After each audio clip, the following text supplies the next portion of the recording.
Well, hello and welcome to our coverage of the 2021 budget. And we don't think there are any losers anywhere, so we're going to go looking for the winners out of this budget, Paul. Very hard to find a loser, Peter. In fact, I can't think of any. Let's go to the winners everywhere, but let's talk about the numbers first of all. I think the $161 billion for this year going to $107 billion next year. It's a nice drop, isn't it? It is a big drop, and let's say credit to the government. The iron ore price has certainly helped. I think the standout in those figures for me, Peter, is just look at the unemployment line there. 5% forecast for this year, 4.75% the year after, and 4.5%. That's getting down to where the Reserve Bank talked about needs to get to. Yeah. Not a lot of wages growth, though, notwithstanding that in the numbers and the bottom line. Yeah. And then I guess the point that you'd highlight is that the government's looking at pretty strong economic growth in 21-22, 4.25%, but a bit of a drop off in the 2 years beyond that. So yeah, that surprises me. Like that number of 4.25%, that's a great number, good solid number. Falling away to 2.5%, I think this is the government playing it cagey. A lot of treasurers will go very conservative on their growth number. If I look at the business investment figure, which is big, 10% in 22-23, I just can't see how you get a 2.5% number. But look, and also a lot of people are worried about these net debts, Paul. You've left the percentages out. When you look at the percentage, that $920 billion is something like only 40% of GDP, which is around the world. This is a really small number. Yeah, if I took it out the final year, Peter, I think they suggest it peaks at about $998 billion or something in 24, 25. Yeah. So we don't quite crack the $1 trillion mark. No. Is that right? Billion? I don't know. $1 trillion mark in net debt, but some big numbers. That budget deficit's not going away quickly. That's the other thing I think you take out. No. So, but remember, Paul, because they've used smaller numbers on the growth, that reduces at a slower rate. And all the treasurers like to say, oh, we said it was going to be 107, but gee, it came in at 67. Punish me for being a good treasurer. Okay, let's go to the next one. Okay, let's talk about consumers and let's look at the big things for consumers. I suppose the biggest one there, and again, very little of this was a surprise, Peter, but they've maintained the low and middle income tax offset. Now, the important point to note here is that 10.2 million Australians will benefit. Yep. It's $1,080 for individuals, $2,160 for couples. Working couples. They get that when they lodge their tax returns. So yep. that'll start to flow through in August, September, October this year. It's only 3 or 4 months away. Yep. People do their tax returns as early as July. They get the money cash in hand. So it's a big one, and we saw the impact last year, and so that's going to drive a lot of consumer spending. Yeah, and they call this one the Lamington tax break because the LAMINTO apparently makes them think of Lamingtons for God knows what reasons. Childcare was announced before the budget, so that'll help about 250,000 families. A lot of money for aged care, $17.7 billion. That obviously takes time to come through, but over 5 years. And then retirees get a little bit of benefit. The downsizer super contribution. The age on that's when you put money, you sell your home and you put money back into super. $300,000 per that comes to come down from 65 to 60. No work test from people aged from 67 to 74-year-olds. And importantly, the pension loan scheme for those on a pension, not a bad way to actually, a very cost-effective way to borrow a lump sum. Through the government. Lots of retirees would like these changes. Yeah, let's face it, retirees do vote for the coalition. If you are a pensioner or you've got a family that are on the pension, worth looking at the pension loan scheme. It's a very attractive. The package is becoming very attractive. Yeah, let's go to the next one now. So they're the consumers. Let's look at the business. So there's a lot of measures on the business side. The instant asset write-off. That's the scheme under which companies can immediately expense an equipment purchase up front. You've got to be making a profit, of course, to get a tax deduction. That's the most important thing. That's been extended by another year to 30th of June 2023. So that really is good for the things like your JB Hi-Fi, your Harvey Normans, your car manufacturers, your car dealers, AP Eagers, any of the companies involved in selling equipment that companies use.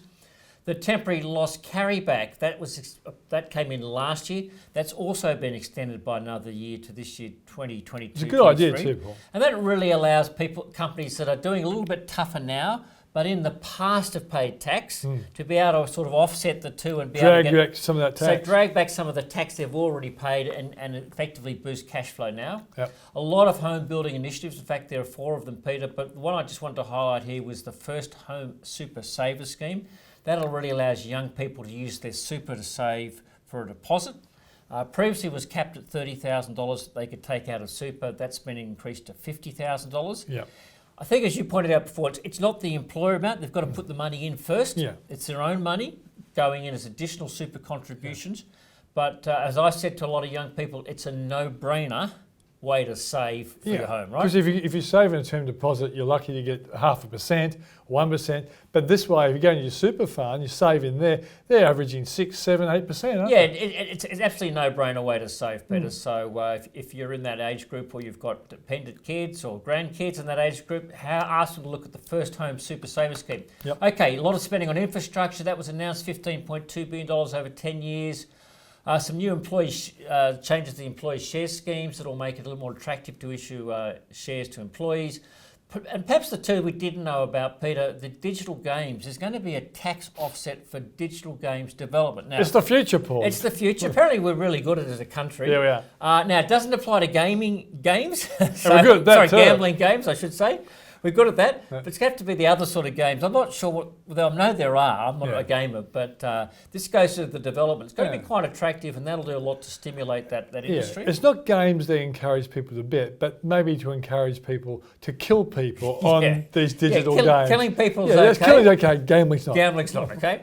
And then a patent box for biotech and medical companies. So what that means is that a lot of our biotech companies, they're not in the business of developing the drug. What they do is research and the drug and take a patent out. And then take a patent out, and they sell that patent to Big Pharma, a company like Pfizer or Merck or one of the other big giant pharmaceuticals companies, because to get it from sort of concept stage through the 3 stages of clinical trials, usually the patents are taken out at the first or second stage. The third stage costs a fortune to do a stage 3 clinical trial, and only Big Pharma can afford that. So most of our biotech companies are very much focused on stage 1 and stage 2 trials, and they then sell the patent to somebody else, and that's where they make all the money. So if you invest in a biotech company... And they pay tax at 30%. They pay tax at 30%. Under this scheme, they'll only pay tax at 17%. So good idea. That's pretty good. So what does it mean for investors, Peter? I mean, a lot of what we saw last year, after last year's budget, it's the same story here.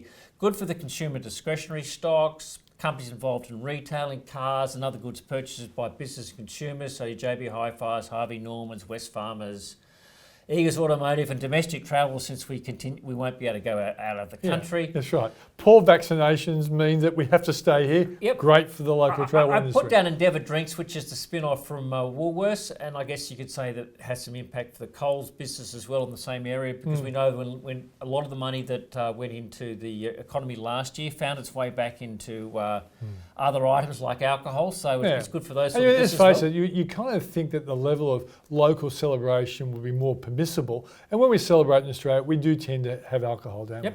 It's positive for the building materials, home builders, infrastructure providers, so companies like Boral, CSR, Adbri, Brickworks, BlueScope, AV Jennings, anyone involved in that building sector. It's not immediately going to see it translate to immediate jump in share price. Because some of it could already be priced in.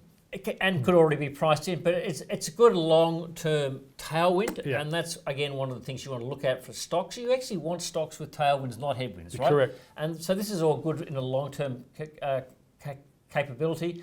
Digital gaming development companies, so we mentioned that, and then finally the biotech companies. Now, my only downside in the patents, it only applies for patents taken out from the 1st of July 22, so it shouldn't have any impact on your current biotechs. But maybe biotechs working on stuff haven't taken their patent out. We might see a bit of a delay. And some of those companies obviously are working in multiple fields. And so have a look at some of the biotech companies out there. Okay. Look, that's I think the budget means for individual stocks, Peter. But what about overall? I think the big picture is shown in the GDP forecast, Paul. Going for something over 4% to something around 2.5% or 2.25%.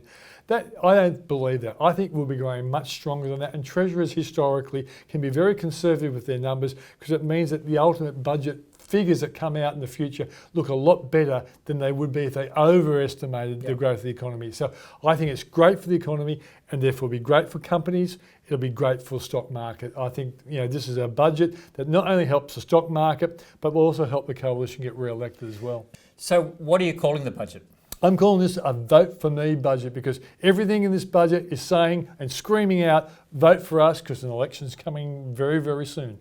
Andrew Probert of the ABC labelled it a hot chocolate budget, the old song, everyone's a winner.